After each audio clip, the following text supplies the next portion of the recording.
Bom dia, boa tarde, boa noite, tudo bem? Mais um Bonecast. Hoje nós vamos conversar sobre tratamento de marcha em equino.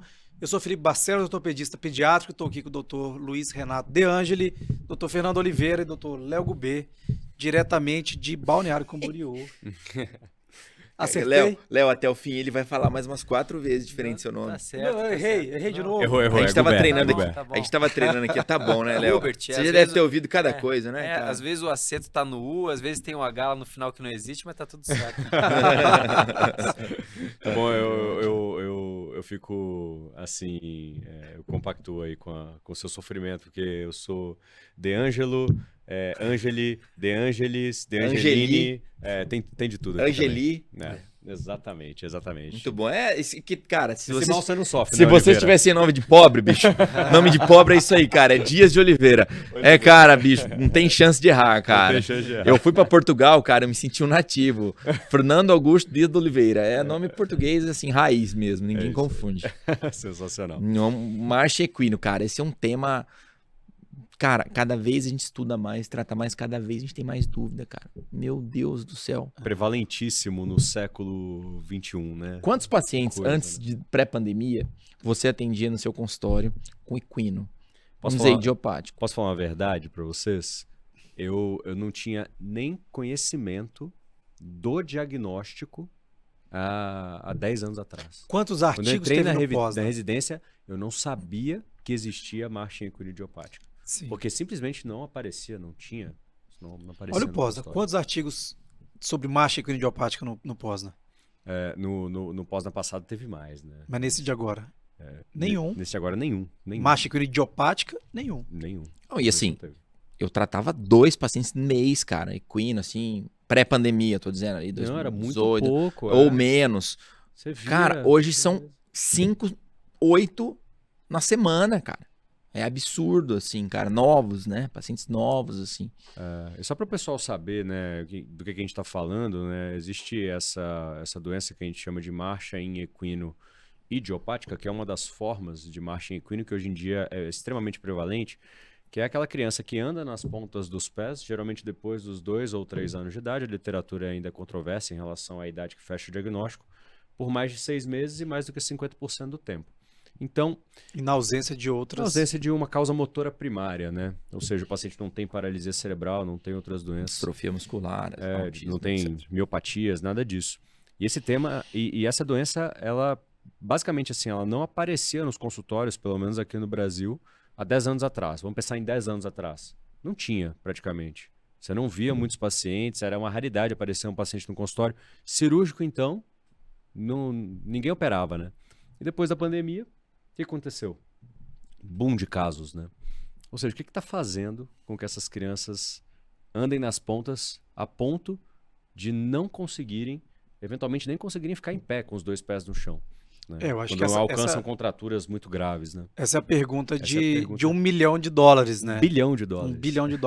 Então, como o Luiz falou, né, a marcha em equino idiopática, acho que a gente pode focar mais em equino idiopática, né? Uhum.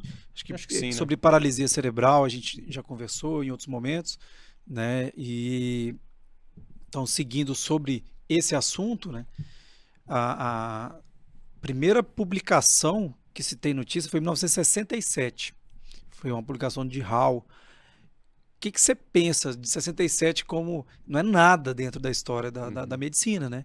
É e eu fiz uma busca recentemente para o artigo. A gente publicou um artigo agora de revisão, né? O Luiz colaborou, tô concluindo meu mestrado sobre esse assunto com um artigo sobre análise de marcha e levantando no PubMed até 2023 não tinha nem 200 artigos com o termo marcha equino idiopática. Então assim, isso não é nada, né? Claro que tem outros, você pode fazer busca por outros nomes, tiptoeing e tudo mais, mas é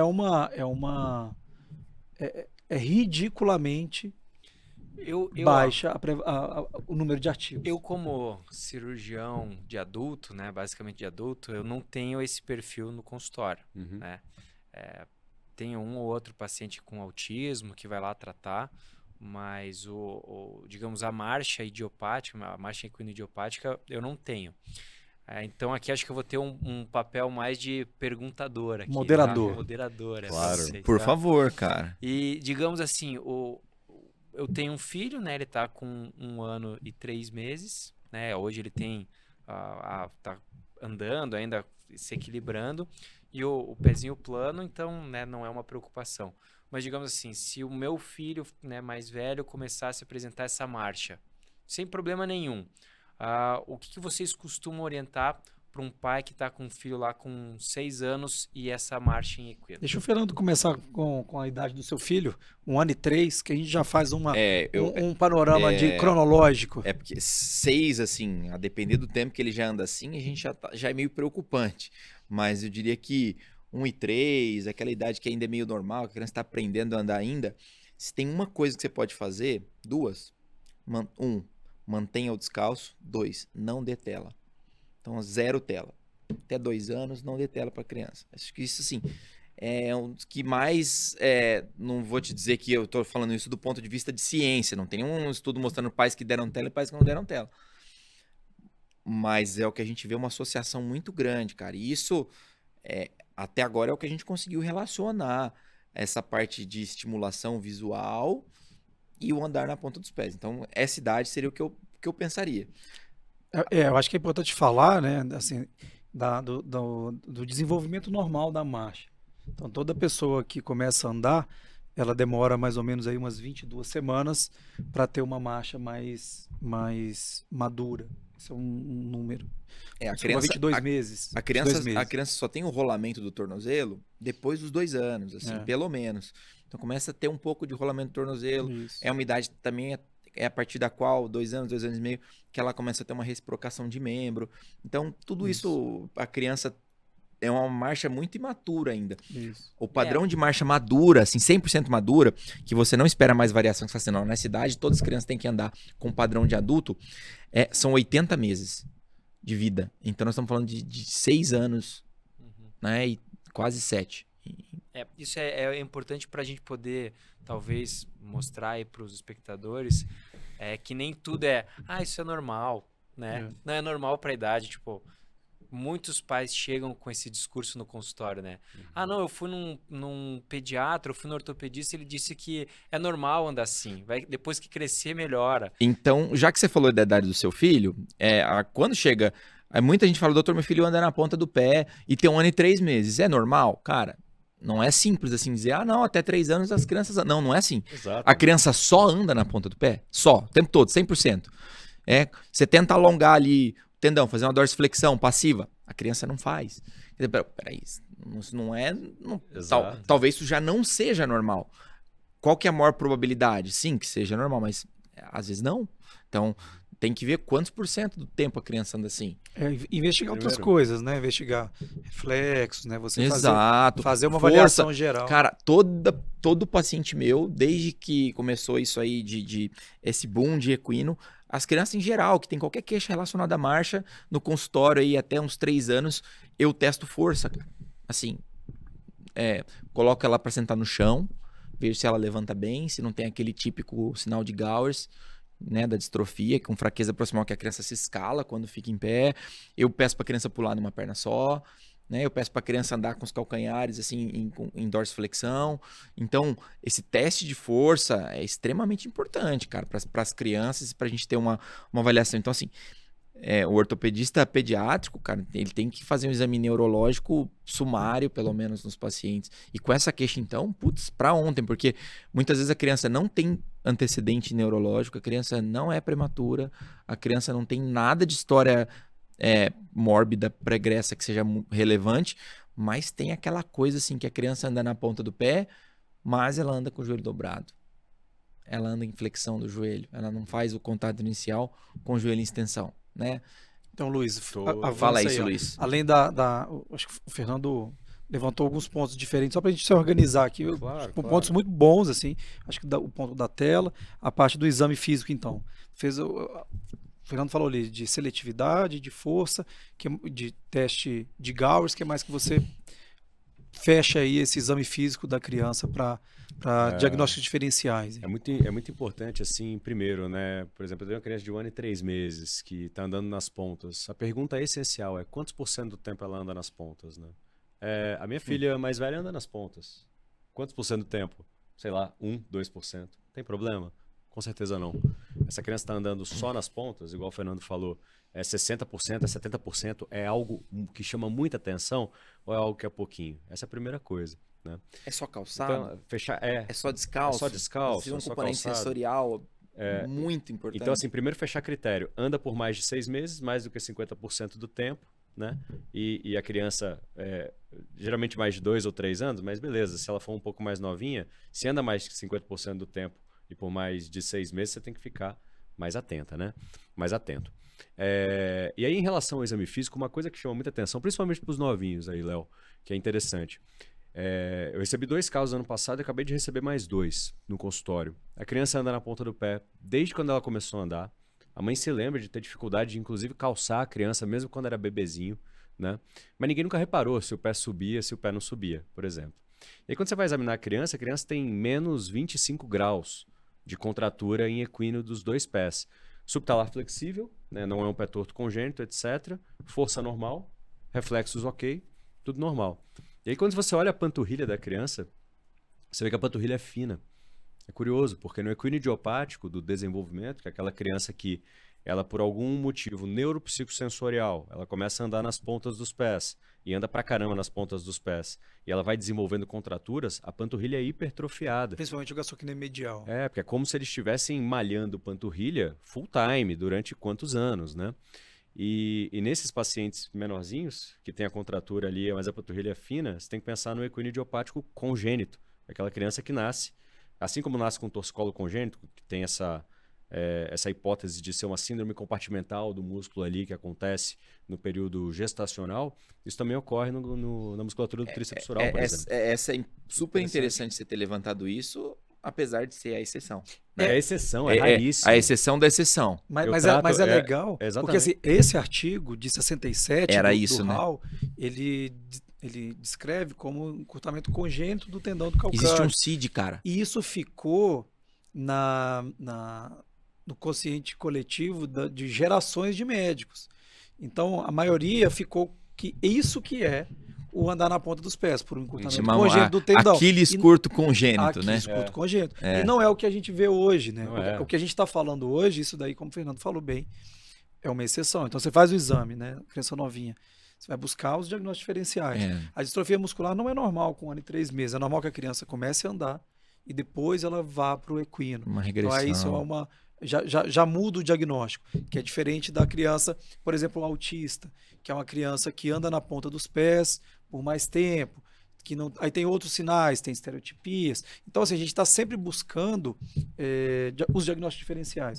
Até pouco tempo atrás, os artigos diferenciavam a marcha equinoidiopática da marcha do autista.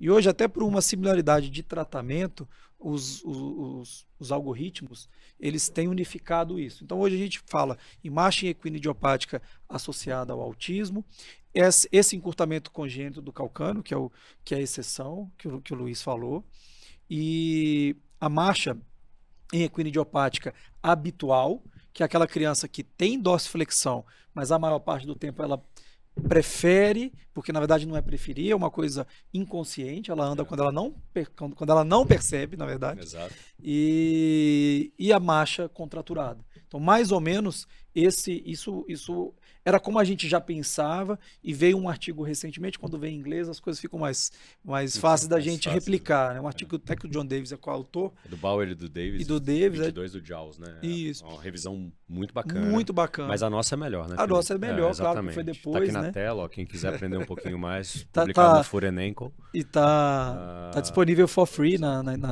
internet. E é isso. E aí, dentro desse algoritmo, né, que você divide, então, o encurtamento congênito, antes a marcha em desenvolvimento, que é o que a gente falava, que é o habitual, a marcha associada ao autismo, tem muita questão sensorial, você vai ver outras coisas, e aí, só para trazer esse algoritmo, a partir daí, a gente pode avançar depois, dar oportunidade para outros falarem aí sobre o tratamento, mas aí só voltando no que o Fernando falou, epidemiologicamente, como que a gente estuda uma doença nova? Tentando encontrar o que está frequente na maioria. Então não há uma certeza, mas o que tem de novo nessa geração abaixo de 10 anos? Então essa alta exposição a telas. Existem outras coisas associadas. E o que os artigos têm cada vez mais relacionado? Uma coisa que a gente percebe nessa geração, que é o quê? Transtornos de ansiedade, transtornos de déficit de atenção e hiperatividade. Essa geração tem o dobro de prevalência de autismo das outras gerações.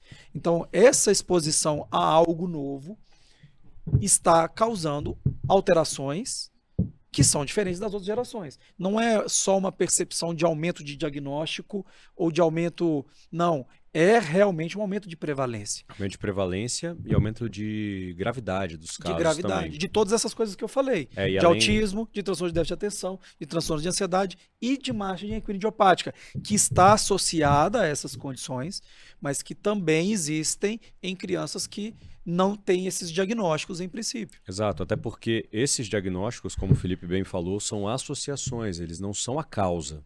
Tanto que se você pegar e tratar, pegar uma criança que tem transtorno de integração sensorial, vai lá e trata só o transtorno de integração sensorial, sem prestar atenção na marcha, ele não melhora a marcha. Todo mundo já passou por isso. Descobrir que a criança tem um transtorno de ansiedade, vai lá e trata só o transtorno de ansiedade, não resolve a marcha equino idiopática. O idiopático realmente está bem colocado ali, não é a causa, é uma associação. E mesmo tratar o equino idiopático é um desafio. É um desafio total, principalmente conservadoramente. Exato. Ontem no laboratório de marcha, a gente foi lá, você não entrou, a gente foi laudar um paciente seu, que é a exceção da exceção, que é um paciente de 10 anos, que a gente classifica na classificação de Alvarez como grave. Grave de um lado e moderado do outro. Ficou grave dos dois. Ficou grave dos dois. Tinha um trial que realmente aumentava, né? A primeira onda era mais alta. Exato. E, então ele é grave dos dois lados, tem aqueles 3 critérios, que depois a gente pode até falar, mas enfim. Então, e não tem encurtamento. Esse é o paciente mais difícil de tratar, paciente mais velho e sem encurtamento. Todos nós temos algum desses pacientes. Uma vez eu comentei desse caso, né, em congresso, aí a pessoa virou e falou assim, não, mas não existe esse paciente. O quê? Aí eu peguei o exame de marcha, vou te mostrar aqui que existe esse paciente. Sim, eu tenho um aluno da faculdade do AIS, formou agora no final do ano, que ele anda na ponta dos pés e ele não tem encurtamento. Então, assim... Olha que difícil tratar isso. É complicado mesmo. Mas, enfim, essas associações, por mais que tratá-las não vá resolver o problema e etc., mas nós realmente acreditamos que são associações importantes, que podem ser fatores que ajudam o paciente a desenvolver ou manifestar o fenótipo que, geneticamente, pode ser pré-determinado, por genética mesmo, transmissão de longos anos da família do paciente, ou epigenética, né, que muito tem se comentado sobre isso atualmente. Então identificar esses fatores é importantíssimo, né? E uma das coisas que o Felipe falou, que o Fernando falou também, que a gente realmente acha que faz diferença é a questão da exposição a telas, tanto em idade de início da exposição, quanto em tempo de tela, talvez proximidade, talvez a TV seja diferente do celular ou do tablet, e o conteúdo das telas, isso é uma coisa que eu sempre falo. Tudo isso aqui não tem embasamento científico ainda, tá? Mas são observações de quem trata isso de maneira muito rotineira, né? Todos nós aqui tratamos. E temos a mesma impressão. Temos a mesma impressão. A gente estuda de outros colegas, de colegas neurologistas. E pode ver, eu falo com os pais, pega o desenho do Pica-Pau lá de 1980, vai lá ver o Pica-Pau, o desenho é parado. Agora pega uma música dessas que tem no YouTube Kids aí, animadinha, com a batida no fundo, cheio de luz, o negócio mudando toda hora. Galinha pintadinha. Cara, com certeza isso o negócio é psicodélico. Com certeza as crianças ficam loucas vendo isso. Se fizer um festival da galinha pintadinha, nossa senhora.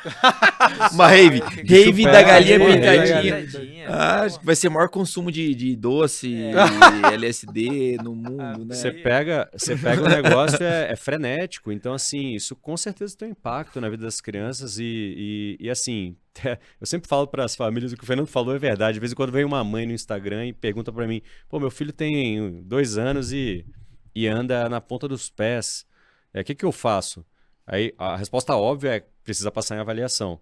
Mas eu já cansei de falar isso, eu falo 0 tela. tira a tela. Nenhuma me responde, né? Eu nunca Fala, mais "Pô, doutor, volta." isso aí não Rola. aí não dá, doutor, é impossível e tal. É. É impossível não, eu crio minhas filhas sem tela. E você já difícil, viu- É difícil, mas não é mas- impossível. Você já viu, vocês já pegaram esses jogos pra ver, esses jogos que as crianças estão jogando agora? Como é que é, cara? Me conta. Minecraft, por exemplo. Hum. Eles são jogos com reforço negativo 0. Eles só têm. As crianças não morrem, não passa de fase, não tem reforço negativo. Não acaba, o jogo é infinito. Não acaba. O jogo, além de ser infinito, ele não tem reforço negativo, então não tem frustração. Cara, e sabe o que que as crianças veem muito hoje? É react da galera jogando isso. Exato. Não entra no YouTube, Minecraft, aí um adulto Um infantilizado Exato. falando, cara, olha só, agora ele vai derrubar a casinha, É. pô, muito... E a criança fica... Não, e o jogo não acaba. O jogo não acaba. Meu enteado, quando a gente viajou agora, ele falou assim: não, senta aqui que eu vou te mostrar o jogo, vou te ensinar a jogar. Não tem reforço negativo. Você pode fazer o que quiser, você pode errar, você pode gastar todos os seus recursos, que você continua com recursos infinitos. bem como e um as jogo coisas infinito. estão hoje. Então você paga uma mensalidade, a mãe paga, porque o gratuito eles não querem, eles querem o que paga a mensalidade. E aí o jogo é infinito. E os pais Problemão, não cara. estão percebendo o quanto que, cara, essas crianças elas não sabem lidar com Felipe, frustração. eu tenho Não sabem. impressão que ano passado isso começou a mudar, cara. As pessoas começaram a dar um passo atrás agora na questão de eletrônico, começaram a censurar mais isso. Eu tô com vários amigos e tal, que começaram a se ligar disso, assim, mesmo não Talvez. médicos. É claro e que- graças a Deus as pessoas estão vendo o quanto que isso faz mal até pra adulto, Pelo cara. menos falar está sendo falado. Né? Não, A gente tem que falar mesmo, porque alguma coisa mudou. E claro que você pode pensar que o problema é a tela mesmo, ou o problema é, caramba, a criança está passando muito tempo na tela, porque o que está faltando ali? Tá faltando contato com a família, com o pai. Talvez. Tá faltando carinho, beijo. Tá talvez, faltando andar, tá faltando ralar o joelho, entendeu? talvez. O Luiz falou uma exato. coisa que é muito interessante. Assim, eu vou Porque só. o dia tem 24 horas para todo mundo. Isso Exato. aqui todo mundo concorda, não é Exato. verdade? Então, assim, se a criança está muito tempo na tela, o que tá deixando de Ela acontecer tem ali, que se entendeu? ocupar. Uma interação É, social que eu tô falando. exato. Eu vou voltar nisso aí, que até uma coisa importante, até isso já está bem documentado em artigo. Mas só voltando um passo atrás nas etiologias. O Luiz deu uma pincelada da parte genética. Então, existem alguns estudos que tentam relacionar. Não tem nenhum gene cruzado. Teve até um estudo que o próprio Pomarino fez sobre. Identificou alguns genes anômalos, mas não há identificação, assim, na população de equino idiopático, alguns genes, mas sem identificação direta que aquilo seja algo relacionado a alguma doença. Agora, uma coisa que é fato é que há uma prevalência maior em meninos Uhum. e em meninos que tem alguém na família que anda. Eu tenho pacientes que o pai e o filho andam na ponta dos pés. E aí, dentro desses fatores etiológicos, então fica assim. Antigamente a gente excluía, como excluíam os autistas, também a gente excluía os prematuros. Porque há sempre uma dificuldade entre o que é prematuro leve, paralisia cerebral leve e equino idiopática. A gente pode avançar isso falando do exame tridimensional da marcha, que dá um diagnóstico diferencial sobre isso, mas uma paralisia cerebral leve numa criança prematura é algo que você fica o resto da vida com a pulga atrás da orelha. É uma criança que muitas vezes não é uma criança 100% típica. Ela vai ter talvez uma marcha na ponta dos pés, ela vai ter Então, entre os prematuros, há uma relação maior. Então, antigamente a gente excluía. Se era prematuro, não era equino idiopático, porque, em teoria, a causa já estava ali, que é a prematuridade. Ou seja, tudo que coloca esse cérebro em risco, ele aumenta o risco de andar na ponta dos pés. O andar na ponta dos pés é uma consequência. Mas, da mesma forma que esse cérebro está fragilizado, então o cérebro da paralisia cerebral, o cérebro do autismo, o cérebro do prematuro, o cérebro da transtorno de ansiedade. Então há alguma coisa que a gente ainda vai encontrar em algum momento, algum circuito cortical ou córtico espinhal, que a gente vai conseguir por algum teste bioquímico ou de imagem, mas isso ainda é a pergunta de $1 milhão que a gente não tem a resposta. Eu diria mais, além de todas essas relações que fragilizam a relação de trato córtico espinhal, etc. Alguma coisa que a via visual tem muita influência. Tem um estudo da Universidade de Nova York com óculos de prisma, e tem até algumas pessoas começando a usar isso, mostrando que a criança com autismo que anda na ponta dos pés, quando ela utiliza um óculos de prisma lá específico, ou seja, ela consegue ver a frente e consegue ver os pés, ela corrige a maior parte das vezes o andar na ponta dos pés. Quer dizer assim, Onde que é a parte visual? Isso tem tudo a ver com as telas. Então, assim, essa parte visual tem alguma coisa que pega. E um ponto que eu queria chamar a atenção é que, como eu falei, de 2020 para cá, aumentaram muito os casos. E tem toda essa relação com o fato das crianças ficarem confinadas, etc. E toda essa correlação, como eu disse, não necessariamente causa e efeito, mas uma correlação com outras situações de exposição à tela. Mas a gente está começando a gente começou a entender. E aí a gente passou 2020 e, opa, estamos entendendo um pouco disso, desse problema. Só que hoje vão aparecendo casos mais precoces, casos mais graves, casos que aparecem mais tardiamente e que a criança não tem contratura. Então, cada vez aparecem casos que desafiam mais a gente e que fazem a gente falar, opa, isso aqui é muito novo, a gente ainda não tem o total domínio de como tratar e qual a melhor via. Por isso a gente acaba, às vezes, divergindo tanto no tratamento, né? Vocês não têm essa noção? Eu concordo, e até já vou deixar o Luiz falar, falar sobre o algoritmo de tratamento que esse estudo do Bauer trouxe. Assim, ele simplificou, é o que a gente, de certa forma, já fazia aqui, né? O que nós todos fazíamos, né? O Fernando...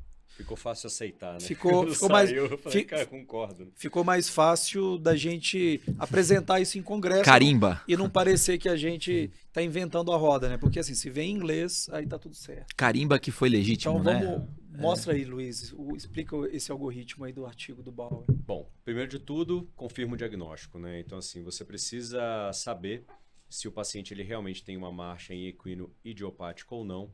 Então, existe uma ferramenta chamada Toe Walking Tool, que tem várias perguntas que vão fazer uma triagem se esse paciente ele deve ser ou não investigado com exames secundários, como ressonância de crânio, consulta com neurologista, enfim. Ou ressonância de neuroeixo, né, como é colocado aqui, se você tiver um achado anormal. Mas lembre-se, o Toe Walking Tool, ele pergunta sobre, por exemplo, se o paciente ele tem transtorno do espectro do autismo, que hoje a gente coloca na mesma caixinha, porque o tratamento ele é semelhante, por mais que possa ter mais recidivas, né? Então, a marcha equinoidiopática associada... Ele punha a prematuridade, já excluía. Esse é um artigo do Williams, esse Toe Walking Tool, desculpa te cortando, acho que é de 2007, e ele divide as perguntas em origens. Ele tem perguntas demográficas, tem perguntas relacionadas a questões traumáticas, a doenças neurológicas, são 4 frentes, assim. E aí ele vai, em teoria, se você responde sim para qualquer uma dessas perguntas, você não é idiopática. Então, mas ele... E aí você manda investigar, beleza, mas... Só que isso deu uma caída. Deu uma caída. Mas mesmo se tiver algum achado anormal e o neuro e a ressonância estiver ok, você volta lá. E aí você faz o diagnóstico de marcha equinoidiopática, né? E aí é curioso, porque a gente fala muito dessa regulação sensorial, fala muito de possíveis associações, mas o que define atualmente realmente o que você vai fazer com a criança, querendo ou não, é a contratura, o encurtamento, né, da musculatura do tríceps sural.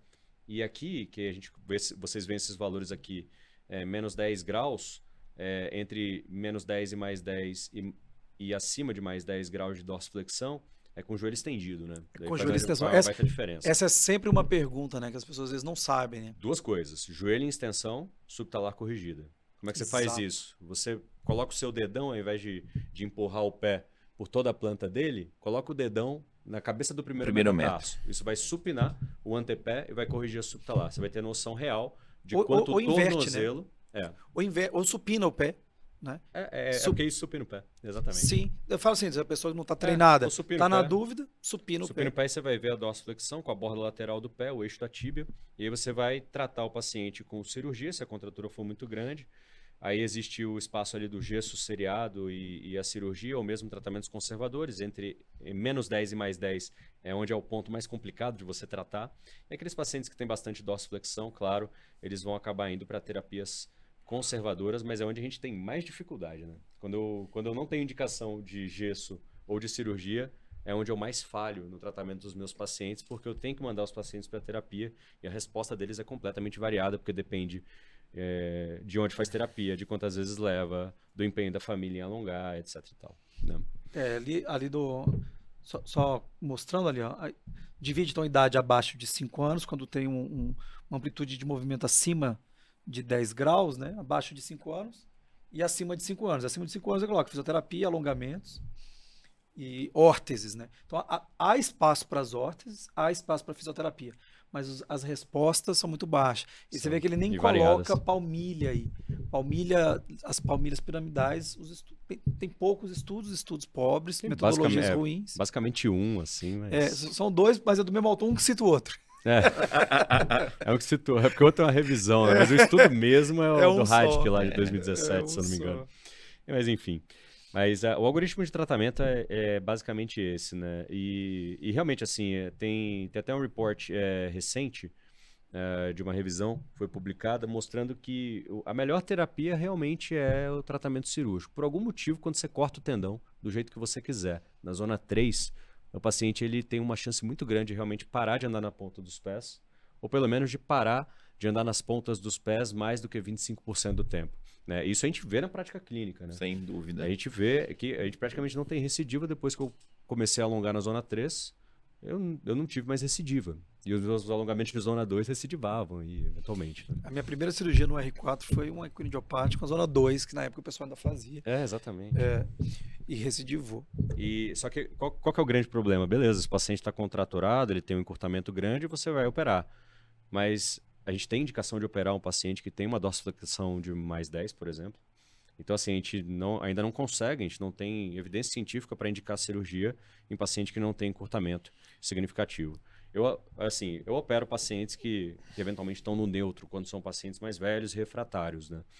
Mas realmente, eu pegar um paciente que tem mais 10 e indicar cirurgia, isso eu nunca fiz. Não dá. Não tem embasamento. Não dá, A mas gente não sabe o que vai acontecer. eu acho que eu só acrescentaria aqui, que é uma coisa que a gente vê com frequência, a questão da idade é muito importante. Muito. É muito importante. Então, isso aqui, nessa parte, principalmente nesse grau aqui, entre menos 10 e mais 10, eu pensaria no gesso seriado no paciente abaixo de 8 anos, talvez 10. Mas no próximo estudo, que na verdade que fizeram a revisão, mostrando que o melhor resultado de gesso seriado é estourando 12 anos. Uhum. Na verdade, a gente vê com 10 aí, já é uma idade difícil. difícil de fazer gesso seriado. Difícil.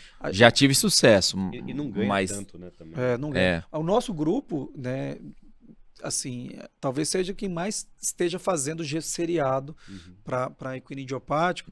E as pessoas sempre perguntam: você tem bons resultados? Olha, quando há um encurtamento, a gente consegue alongar. Isso, de fato, a gente consegue alongar com o gesso. O gesso alonga.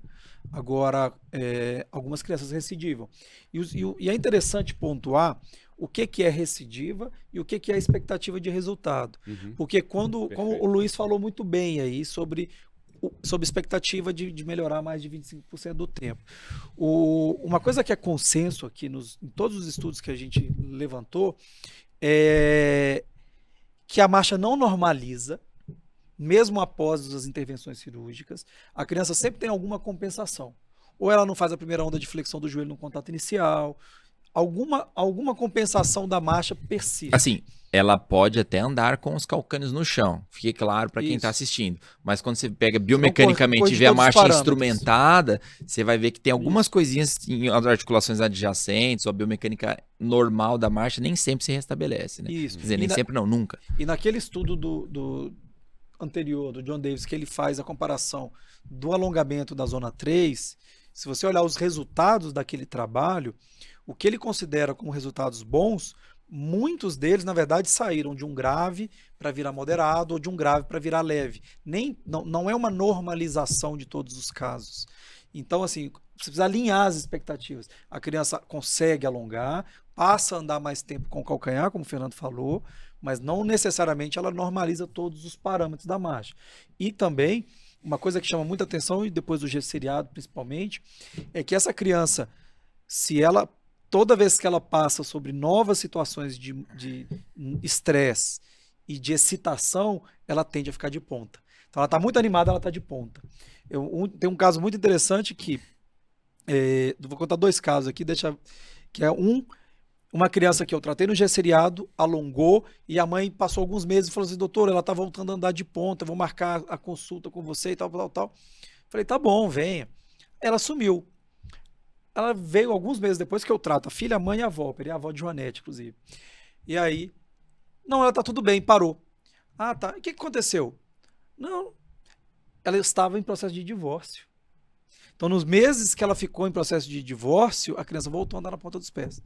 Os pais encontraram um bom equilíbrio, eles se dão super bem, eles são amigos, a criança parou de andar na ponta dos pés. Eu tenho uns 3 pacientes que nasceu, Foi muito interessante. nasceu irmãozinho e andando na ponta do pé, cara. Eu tenho paciente que perdeu a avó e começou a andar com 9 anos. Assim, tem uma causa neuropsicossensorial muito clara, assim, tem Exato. fatores psicológicos. Estamos aprendendo importantes. muito ainda, cara. E o que o Felipe falou da normalização da marcha, expectativa, por exemplo, eu faço muito gesso seriado, a gente tem uma experiência boa com isso, nós 3 aqui.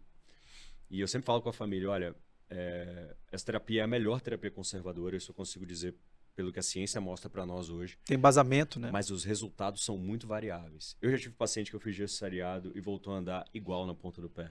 Em 3 meses, Igual, 2 meses. Igual, tirou a órtese, eu uso órtese depois por mais 2 meses a 6 meses, dependendo. O paciente voltou a andar igual. Eu tenho paciente que zerou. Eu tenho pacientes, a maioria, reduz pra caramba o tempo de ponta e ganha dorsiflexão. Por exemplo, é um paciente que anda 100% do tempo, ele vai para 20%, mas ele ainda anda um pouquinho, mas é um paciente que fica controlado. Porque, em primeira instância, o que você quer com o tratamento da marcha equinoidiopática? Que o paciente ande normalmente. Ande que tenha, bata o calcâneo no solo antes da ponta. Basicamente isso, você quer que isso aconteça. Mas em segunda instância, você quer que ele não seja um paciente cirúrgico no futuro. Se você conseguiu alcançar a longo prazo, e isso a gente não tem estudo muito claro ainda, os follow-ups são muito curtos dos estudos que avaliam o gesso seriado, né, como terapia. Mas se a longo prazo você evitou que esse paciente evoluísse para cirurgia, o tratamento foi eficaz em certo ponto. Né? Mas alinhar essa expectativa é muito boa, porque o paciente que é operado na zona 3, via de regra, ele tem aquela expectativa que a família espera mesmo. Que ele ande, assim, 99% do tempo com os pés no chão. Mas o gesso seriado, isso não acontece na grande maioria dos casos. E é importante a gente, eu falo para a família, que sempre dá aquela ansiedade, né? Doutor, ele voltou a andar um pouco na ponta. E a gente vê muito isso que o Felipe falou, é super importante, momentos de excitação. Isso. Férias. Doutor, sempre tá na piscina. Aniversário. Tá chão molhado, aí ele pisa na ponta, aquela questão sensorial. Mas eu tenho um paciente desse, que assim, faz 2 anos que eu fiz gesso seriado, toda vez que eu vejo o Miguel no consultório, doutor, de vez em quando ele tá lá brincando, eu vejo ele muito feliz, ele fica na ponta. Cara, e tá ótimo, que eu falo pra ela, a gente precisa manter acompanhamento para ele não piorar. O medo de quem anda na ponta dos pés é piorar a contratura, porque isso é uma consequência natural se o equino é muito frequente. Se o equino não é frequente a ponto de causar uma piora e uma contratura progressiva e de aumentar o tempo na ponta dos pés e cada vez tá mais encurtado, tá tudo bem, tá sob controle. Se é de vez em quando na ponta dos pés ele não tá piorando, tá sob controle, né? O Luiz tá mostrando pra gente aí. E o gesso a gente consegue aplicar mesmo... Isso daí está começando no neutro, né? Mas a gente consegue aplicar mesmo que seja partindo de um pouco de equino. Não necessariamente tem que começar de neutro o primeiro gesso. Até menos 10, assim, a gente consegue começar bem, né? E lembrando, o Fernando falou um negócio aqui que é interessante do transtorno sensorial. Acho que é importantíssimo que nós sempre tentemos encontrar a associação que pode levar o paciente a manter a marcha nas pontas dos pés e atacar essa associação. Então, se você diagnosticou um TDAH, se você tem a suspeita de que o paciente pode ter o TEA, se o paciente tem um transtorno de integração sensorial, então a avaliação com o terapeuta ocupacional que faz integração sensorial Psicólogo, é importantíssima. Você precisa atacar aquela causa, porque provavelmente depois do seu tratamento para marcha em equino, se o paciente tiver essa associação tratada, a chance de recidiva é menor. Por que a gente acha isso? Porque já há estudos comprovando, inclusive um que foi apresentado no congresso do ano passado, no americano, mostrando que os pacientes que são submetidos a tratamentos ortopédicos e que têm o TEA ou transtorno de integração sensorial têm 7 vezes mais chance de recidiva. Eu estou falando isso para cirurgia, né? Enfim. Então, é importantíssimo tratar as associações. Né? Isso, tem que encaminhar. Uma coisa que não sei se vocês observaram, né? E teve uma mãe que eu tratei, uma mãe até lá de Itajaí, sua vizinha. Ela tem um filho que tem suspeita de autismo e ele faz múltiplas intervenções há algum tempo de terapia só que ele andava muito na ponta dos pés. Passou comigo, fiz o gesso seriado, resolveu até então, tem alguns poucos meses. E o que a mãe percebeu? Que ele deu um salto comportamental positivo. E aí ela virou para mim e falou assim, doutor, essa mãe, cara, essa mãe me adora de um jeito, ela quer me levar de todo jeito para Itajaí, ela tem clínica no Rio Grande do Sul, ela quer que eu atenda no Rio Grande do Sul. Ela fala que tem que Vê se que ela não apresentar te seu conhece trabalho, bem, não né? sei o quê. Mas aí ela veio com ela ficou insistindo nesse assunto e ela falando, olha, há alguma coisa, quando a criança põe o pé no chão, que melhora. Eu já ouvi outras mães, ela é muito articulada, e aí, conversando, esses dias ela me mandou um artigo, ela achou um artigo turco relacionando crianças autistas que trataram o equino melhorando outros parâmetros. Então, assim, é uma coisa que ela trouxe para mim e eu comecei Eu nunca pensei nisso, cara. e eu comecei a perguntar desde então, tem uns 3, fiz o gesso do Miguel, tem uns 4 meses que eu tirei o gesso, foi no início do ano. Desde então eu tenho perguntado para as mães e eu tenho observado de forma empírica que após correção da marcha, a criança começa a fazer coisas que antes ela ainda estava atrasada. Isso é interessante, né? Eu só levanto um contraponto aqui que, claro, a criança, com o passar do tempo e o tratamento do gesso para você avaliar resultado geralmente demoram 6 meses, 7 meses. Dentro desse período ela também tem uma evolução que é natural, Que ela né? cresceu, Pela né? idade, porque ela cresceu, porque ela adquiriu Sim. novas habilidades. Então, claro que seria interessante ter algum tipo de estudo randomizado, mas o controle das características motoras, inclusive no TEA, né? O Masruha fala muito sobre isso, né? Que inclusive as alterações motoras do transtorno do espectro do autismo estão para ser incluídas no próximo DSM, por exemplo, para diagnóstico do TEA. Com certeza esse tratamento ele pode auxiliar em outros pontos. Por mais que eu tenha feito esse contraponto, eu acredito veementemente que isso daí aconteça. Ah, sim, não, na Já verdade ouvi isso relatos das mães que eu tratei isso é também. empirismo total, né? Ela mandou esse artigo, Mas eu artigo acredito nisso. que Eu na acho verdade é eu nem ela mandou um vídeo de uma pessoa Sei. analisando isso. Então ela não me mandou o artigo, né? Informação Era um sem- react. exato. Uhum. Mas de toda forma, assim, eu acho que a gente conseguiu abordar os principais assuntos. A gente não, uma coisa que eu gostaria que o Fernando falasse que era sobre as alterações associadas de consequências anatômicas dos pés, né, os estigmas. Mas antes eu queria fazer um convite, no dia 16 e 17 de agosto, aqui na Quirontech, a gente vai fazer um curso de tratamento de marcha em equino, que é um curso hands-on. Esse curso vai ter a parte teórica e a parte prática. Na parte teórica, a gente vai abordar o tratamento da marcha em equino, da paralisia cerebral, do autismo e da marcha em equino idiopática. E na parte de hands-on, a gente vai treinar a confecção do gesso, que é o gesso seriado, com o material que a gente usa hoje, é o material principalmente da Este, né, que vai ser patrocinador do evento. E convidados, a gente vai ter o Marcelo Masruha, que é neurologista infantil com ampla experiência em transtorno do espectro autismo, transtorno de déficit de atenção e hiperatividade.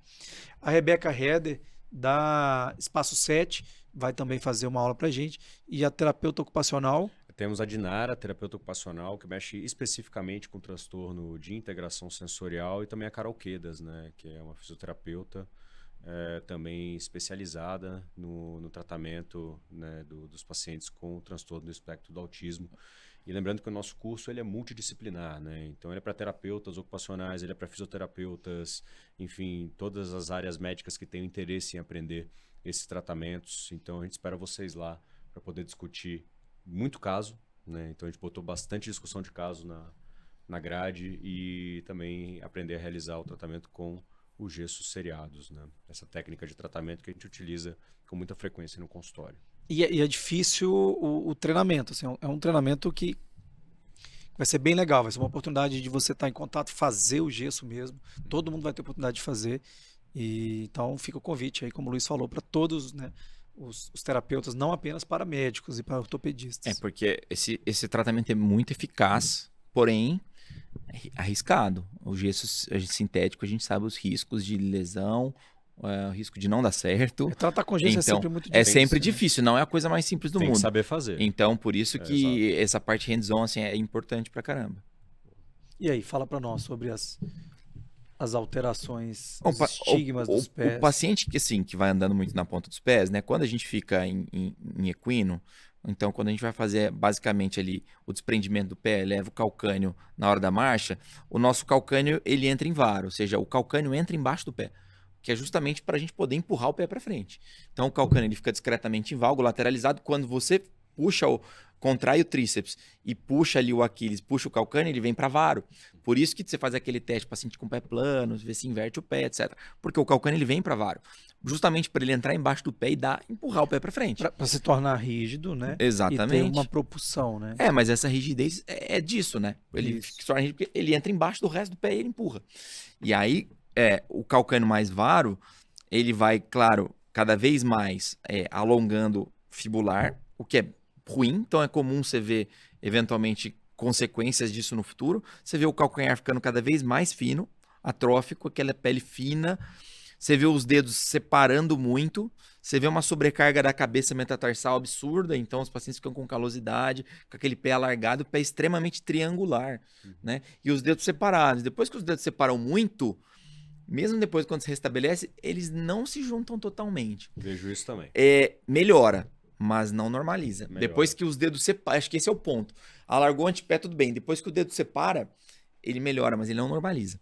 Exato. Então essas são consequências. Sem Tem contar mais. que muitas... Hipertrofia da gordura plantar, do antepé, hálux valgo, rotação externa aumentada, Não, sem contar... dedos em A garra. torção externa tibial, uma coisa muito comum que a gente vê. Geralmente esse paciente usa como artifício para ajudar na dorsiflexão os extensores dos dedos. Então, de fato, os dedos começam a entrar em garra. Então, assim, é muito comum e a gente sempre fala para os pais, né? Eu sei que vocês falam também. O paciente, ele vai passar a andar com o calcanhar, mas ele vai andar com os pés abertos. O pai fala assim, o gesso deixou o pé do meu filho assim. Não, não é o gesso. Eu Já- São os anos já era. andando de ponta. Eu sempre aviso isso pra todo mundo. É super comum, Léo. Os meninos vão andando na ponta. A gente acredita que isso aconteça, né? Quanto mais anos eles andam nas pontas dos pés, a tíbia vai rodando externo. Você A pega o gente ângulo vê todos coxa-pé, o eles. eixo transmaleolar. 30, Isso 35, 40. Isso acontece. Eu tenho um paciente que eu corrigi com 14 anos que o menino tem 40 graus de rotação externa, assim, no ângulo coxa-pé, né? E eu sempre aviso, olha, ele pode andar assim, eu mostro as fotos de pós-operatório, né? Mas felizmente, assim, na maioria dos casos isso não precisa de uma correção, por exemplo, de uma osteotomia da tíbia para derrotação interna, né? Mas tem alguns pacientes que aparentemente podem precisar disso, principalmente aqueles que passaram longos anos sem tratamento, né? Essa é a nossa impressão. E já que você falou da parte óssea, eu vou trazer 2 fatores que a gente discutiu lá em St. Louis para pacientes que andam na ponta dos pés. Dica, sempre fazer raio-x em perfil do tornozelo desses pacientes. Ao longo do tempo de andar na ponta dos pés, eles podem, pela própria tração da cápsula anterior do tornozelo, fazer um bico e o paciente perder aquela concavidade que costuma ter no talos e ficar mais plano o talos. Ou então a tíbia desenvolver ali uma curvatura mais anterior, um slope mais anterior. Então você tem que considerar eventualmente até fazer uma osteotomia para ressecar ou para aprofundar esse suco no talos. Ou então, para pacientes com um equino muito grave, considerar fazer uma pequena ou episodese anterior da tíbia ou uma pequena cunha, né? Ressecar uma cunha anterior da tíbia para deixar o slope da tíbia um pouco mais Fazer aberto. uma regra 2. É uma regra 2. Mas isso a gente vê muito mais em pés equinos não idiopáticos, né? A gente vê em pé torto congênito frequente demais e outras causas de equino. Mas assim, equino falando cavulvar. equinos de uma maneira geral, né? Mas o equino idiopático não é tão frequente.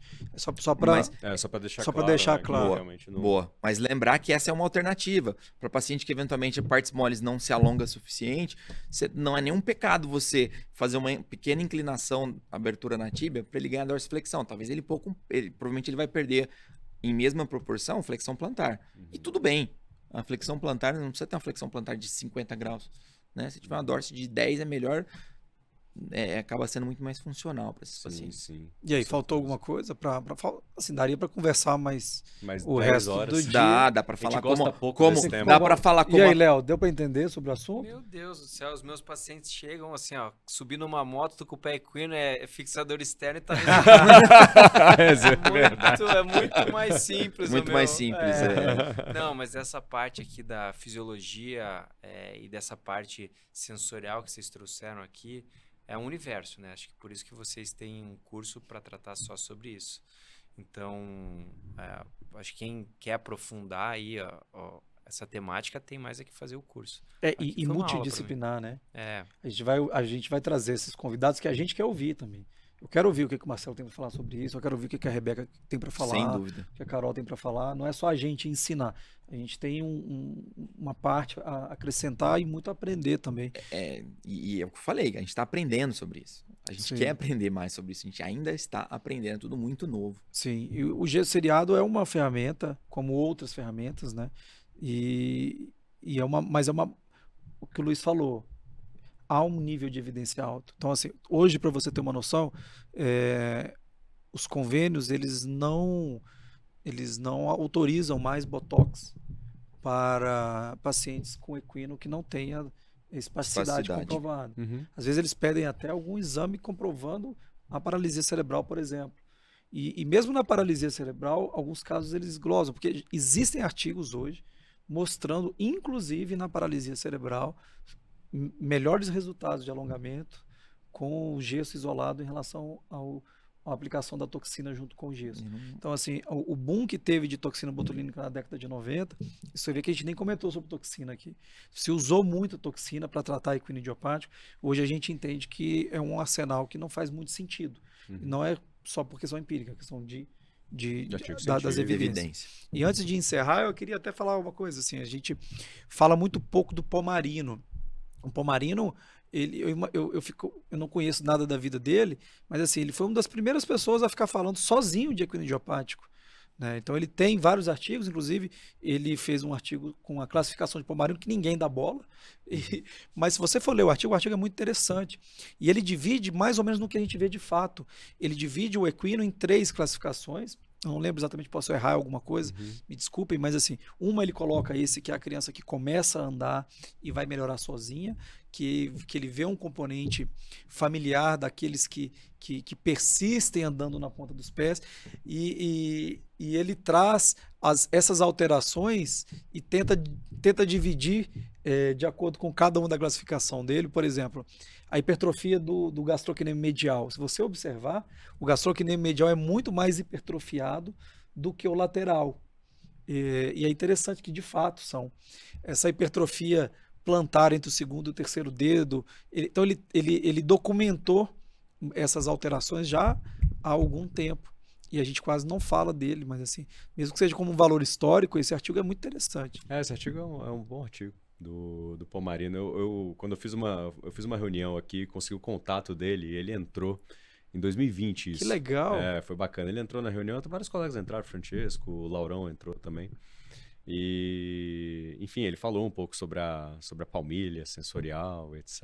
Que ele é a favor. Né? Exato. Então, assim, acho que tem seus usos, tem as suas contribuições aí na literatura, as observações do Pomarino e os estudos genéticos, né? Os 2 estudos genéticos que tem publicados sobre marcha em equino idiopático. Um está em russo, então não dá para entender muito bem o que está rolando ali.